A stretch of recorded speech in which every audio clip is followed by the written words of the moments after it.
Hello, folks. So we are back to learning Rust, 100 days of Rust. So this is part 3. And in this video, we'll be looking at exercise 3, but I still wanted to talk about some stuff from exercise 2. So this is exercise 2, and this is the output. So we actually noticed one error regarding like when you're initially doing like just is 1 and 0, let's say you put only 1 in this, right? Now, oh, okay, this worked. Oh, this worked because, okay, let's just say 0 and 1. This. Now, this wouldn't work because, so when it says formatting specifier missing, this is a guess. I'm going to have to research into it, but based on my experimentation, I believe what it's trying to say is like, for this argument, you need to specify a formatting specifier. Like there should be a corresponding formatting specifier. Why is that? Like this is there, right? But as we saw in the second video, whenever you use with the numbers, it will look at the zero based argument. Whenever you use without numbers, it will just pick up the corresponding argument. Say this is the first one occurring, it will pick up a word. If there is another one, it will pick up one. But there is no another one, and this is also referring to 0. So there is no one referring to this argument. So this argument never used.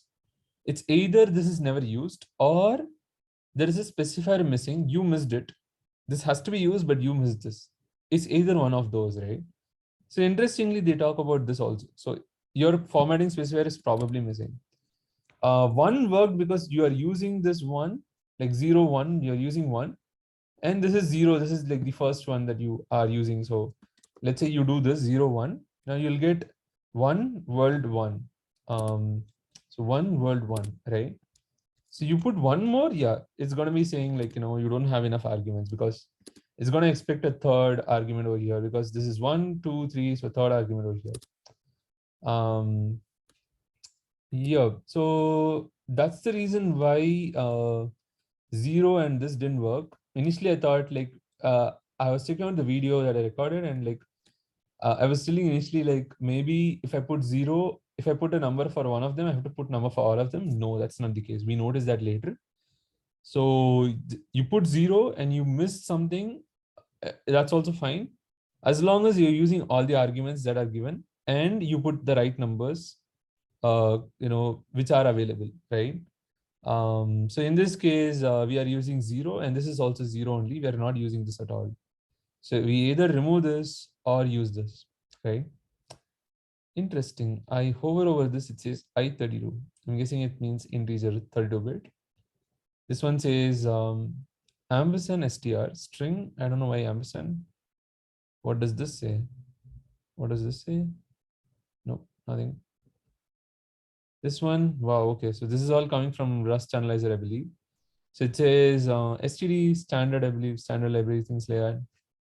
Macros, macro rules, print line prints to the standard output with the new line, awesome.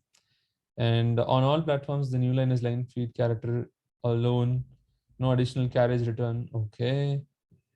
Use the format syntax to write data to the standard output. See standard format for more information. Only for primary output of your program, use ePrintline instead to print errors and progress messages. Nice.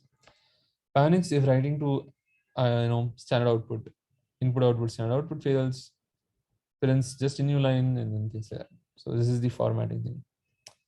Cool. What does this say? It says function. Okay, awesome. Cool. So I'm gonna move on to the third exercise as part of this video. I'm gonna do I'm not done. I'm gonna remove that off. Okay. I still have to say 0, 1. Yep.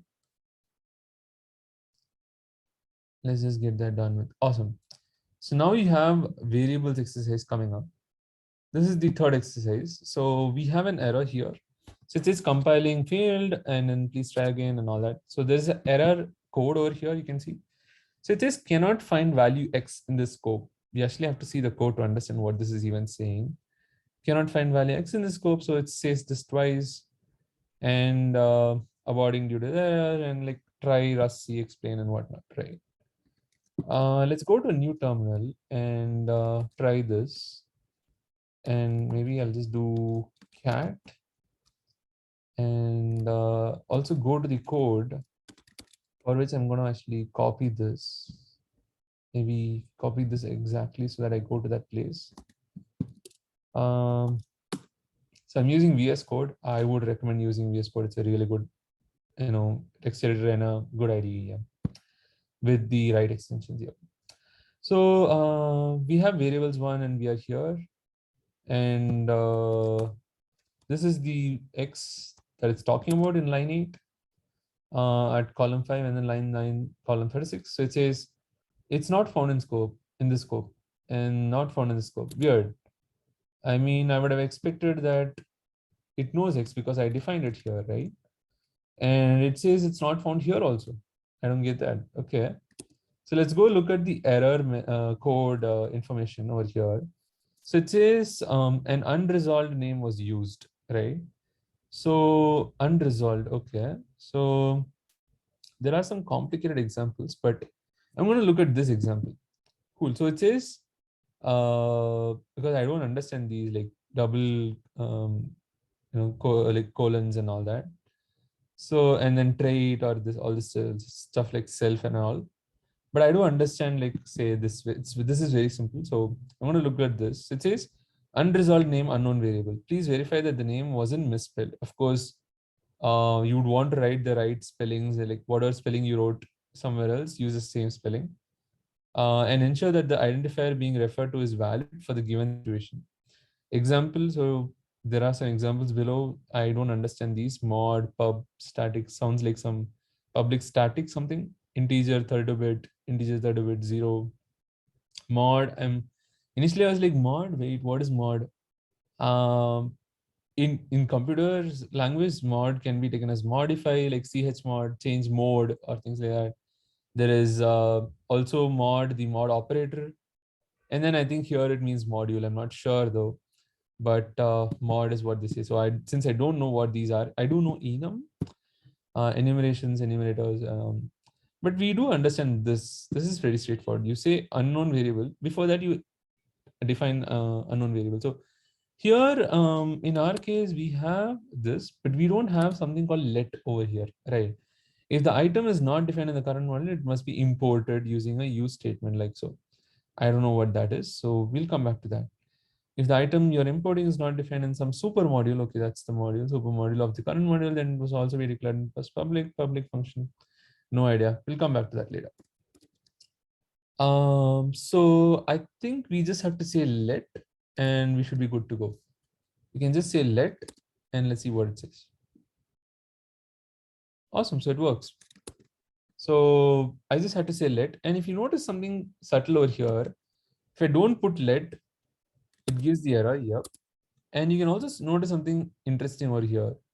I type let, quickly the ID actually puts an extra thing. This is not part of the file. You can actually go to this and then say copy this path and like check out the contents of this. It doesn't have that I32. So this is part of the ID, the Visual Studio Code showing me that this is a integer and 32-bit, I believe. But I have to go check it out. Maybe it can also mean things like say signed and unsigned integer and whatnot. I don't know. I have to go check it out. But it's an interesting like thing, like wherein they show an extra information over here where you say colon and then I32 and it shows it like this. And you can also hover over, but the actual code does not have it. Here they do some sort of like drawing on top of your existing code, and you move to the right, it will go to the right like this. It will cross this, right? Interesting observation that I noticed like when I was like playing with this. That's all I had for this video. I'll see you on the next one. Bye-bye.